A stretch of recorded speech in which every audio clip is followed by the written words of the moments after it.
Listen, I'm going to be brutally honest with you guys. Epic Universe is an amazing park and everything I wanted it to be. However, Curse of the Werewolf is a joke. Not a funny one, not an ironic one, just a cheap, embarrassing, I can't believe this made it into a multi-billion-dollar theme park kind of joke. Universal just spent billions of dollars building Epic Universe, the park that's supposed to change the industry, dethrone Disney, and show the world what a modern theme park looks like. And then they open this thing, this discount carnival coaster with Party City mannequins pretending to be a marquee attraction.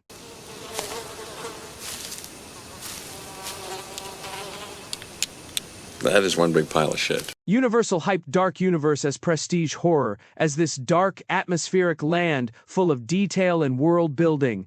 And don't get me wrong, I absolutely love this land. But you'd think the coaster in this area would be cinematic, immersive, full of animatronics, lighting, fog, special effects. You know, basic stuff for a top-tier modern land. Instead, we get mannequins that look like they were ordered in bulk on Amazon. Static figures that don't move, blink, or pretend to be alive. And worst of all, nets. Just giant warehouse nets covering the entire ride path. Nothing says premium immersive coaster experience like reminding guests they're basically inside a giant Home Depot. Look, I get it. Safety, loose articles. But this is supposed to be the flagship new park of the decade. And Universal's solution is literally throw a giant net over everything and pray no one looks up. Don't ask questions. Just consume product and then get excited for next products. It kills the atmosphere. It kills the darkness at night. It kills the illusion. And it screams, yeah, we didn't want to engineer anything better. Velocicoaster exists. Hagrid exists. Revenge of the Mummy exists. These coasters manage to feel immersive without making you feel like you're boarding a ride inside a fishing vessel. Another thing that makes this coaster garbage is the statues. No! God, please, no! No! No! No! Look, I'm not asking Universal to bankrupt themselves with Monsters Unchained level animatronics on every ride. But why are there only silent, motionless, lifeless statues and no animatronics? Epic Universe was marketed as the next generation of theme park design. Curse of the Werewolf looks like the next generation of Spirit Halloween. There are haunted houses during HHN, temporary houses built in a tent, that have more movement, more creativity, and more soul than this ride. Heck, even the Five Nights at Freddy's house in HHN 2025 had animatronics.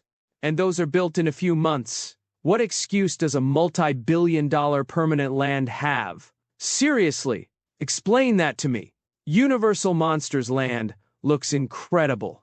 Dark Universe? As a concept? Amazing. The restaurants? Beautiful. The theming? Gorgeous. And in the middle of all that, Curse of the Werewolf looks like it escaped from a regional park in Ohio. You cannot spend billions hyping an all-new bleeding-edge revolutionary park, then deliver an attraction that feels like the budget got cut on a random Tuesday and no one bothered to fix it. You either die a hero, or you live long enough to see yourself become the villain. Universal is better than this. That's why it's so disappointing. This isn't hate. This isn't fanboy whining. It's disappointment. Because Universal has proven, over and over, that they can deliver. Hagrid, Forbidden Journey. E.T., Spider-Man. Mummy, River Adventure, Jaws. Heck, even their lesser rides destroy what Disney is making today. But Curse of the Werewolf? It's below their standard. Way below. And in a park that's supposed to redefine the industry, this ride sticks out like they spent all of their budget on Monsters Unchained and had to build this on the cheap.